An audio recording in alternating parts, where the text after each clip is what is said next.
Well, it's Ash Wednesday. Let's go right to the scripture. From Matthew chapter 6, verses, it's 12 through 8, and then we'll pick up again on verses, 16? Yes, through 21. Jesus says, "Beware of practicing your piety before others in order to be seen by them. For then you will have no reward from your Father in heaven. So, whenever you give alms, do not sound a trumpet before you, as the hypocrites do in the synagogue and in the streets, so that they may be praised by others. Truly I tell you, they have received their reward. But when you give alms, do not let your left hand know what your right hand is doing, so that your alms may be done in secret, and your Father, who sees in secret, will reward you.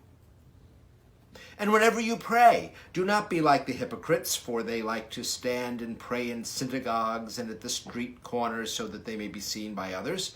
Truly I tell you, they have received their reward. But whenever you pray, go into your room and shut the door, and pray to your Father who is in secret, and your Father who is in secret will reward you. And when you are praying, do not heap up empty phrases as the Gentiles do, for they think that they will be heard because of their many words. Do not be like them, for your Father knows what you need before you ask him." We continue on verse 16. "And whenever you fast, do not look dismal like the hypocrites, for they disfigure their faces so as to show others that they are fasting. Truly I tell you, they have had their reward. But when you fast, put oil on your head, and wash your face, so that your fasting may not be seen by others, but by your Father who is in secret. And your Father, who is in secret, will reward you.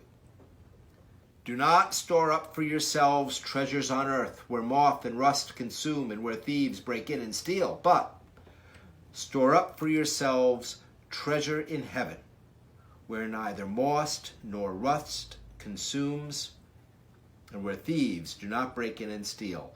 For where your treasure is, there your heart will be also."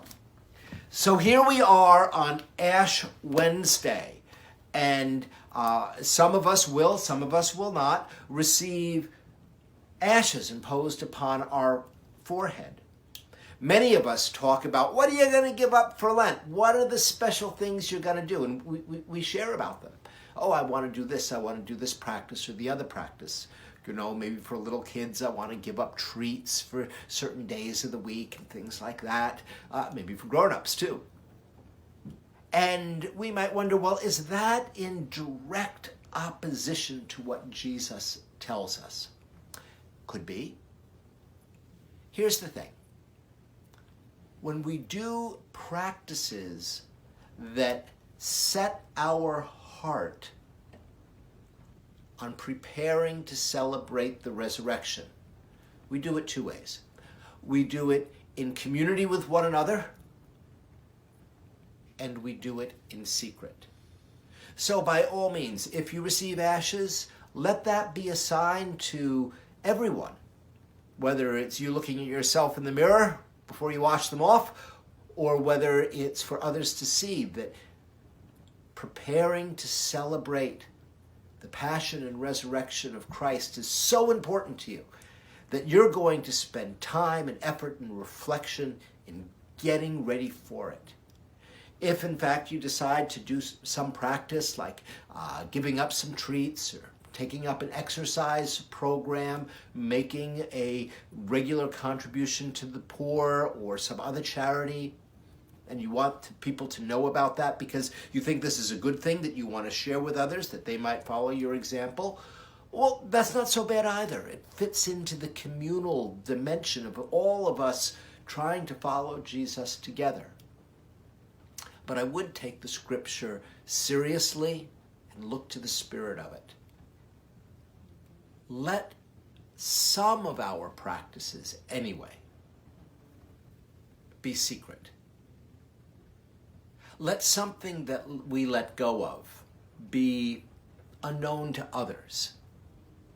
Let some things that we do be done not for show, but just because they are right to do. And these things might be hard or might be easy. You know, there's probably nothing wrong with quietly, without drawing attention to it, doing some background work that you think is important. Could it be polishing brass in church? People just see the brass polished, maybe, but you know you've done well. Or maybe what's been nagging at you is that you haven't been as responsible with the fire alarms and it's time to change the battery that's been dead for a while. Maybe there's no need to draw attention to it, to do it when nobody is watching.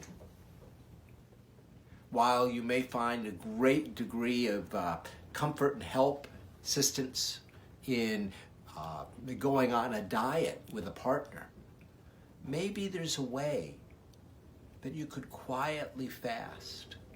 If you're used to spending $5 on a luncheon, or $10 on luncheon, or the $4 Starbucks, maybe once a week you could forego that and quietly, anonymously make a quiet gift.